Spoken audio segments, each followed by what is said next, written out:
Hey everyone, this Coliseum City update, I'll just say it straight out. This whole thing is an absolute mess.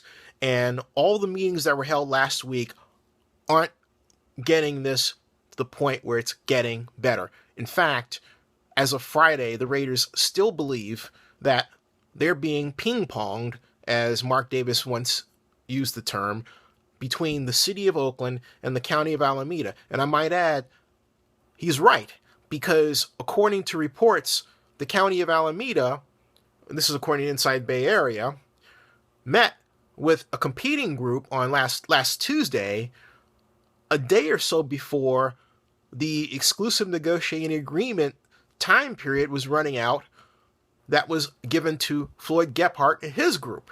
And on this coming Tuesday, the city council is supposed to take up the matter of extending Mr. Gephardt's exclusive negotiating agreement. Now, because the meeting was just with the county, it basically skips over any violation of the city-approved exclusive negotiating agreement. But the bottom line is, you can look at it an entirely other way. The county's basically fucking the city and saying, hey, look, we don't like your proposal. We're talking with someone else. You might have an exclusive negotiating agreement with this guy, but we don't mean Mr. Gephardt, but we don't respect him, and we're going to talk to Mr. Tariq Hassan and his group, even though there are people who don't think it's realistic. All right?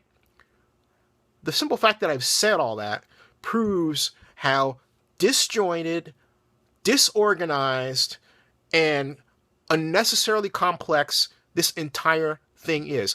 And why is it complex? Because you have every politician in this trying to play God. This needs to be, and I think Oakland Mayor Libby Schaaf has the right idea, formalized and concentrated so that the city and the county are together. But more than that, there has to be one person at the helm that's in charge of this that everyone else responds to. And right now, other than the mayor, that's not here. So what should the solution be? It should be something called a design-build competition. That's right.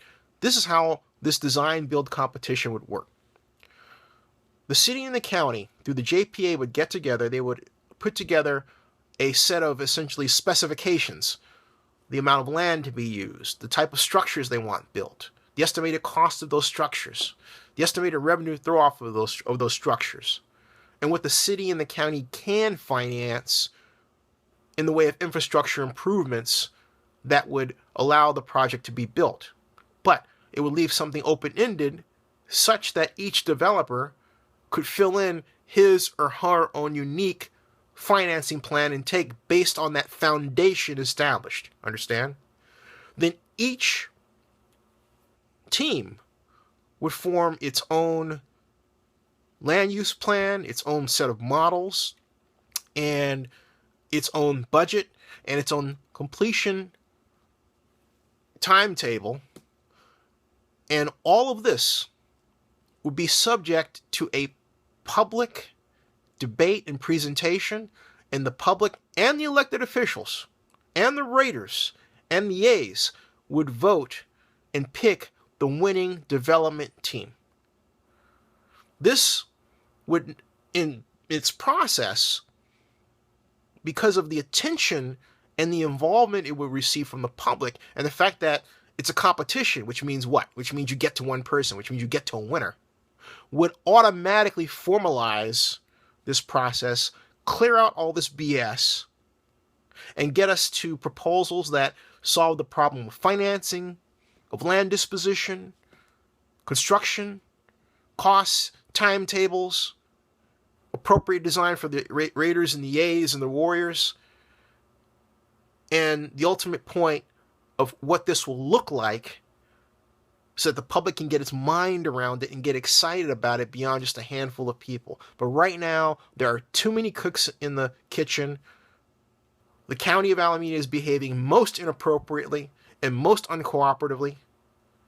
And this has to be formalized. It is nuts. It is unnecessarily nuts. This is not complicated. It is not a complicated thing to do. You need land, a plan, money, and approvals. That's it. That's all you need. We got to kick these cooks out of the kitchen, get 4 in there, 1 in charge, and move forward. This is nuts.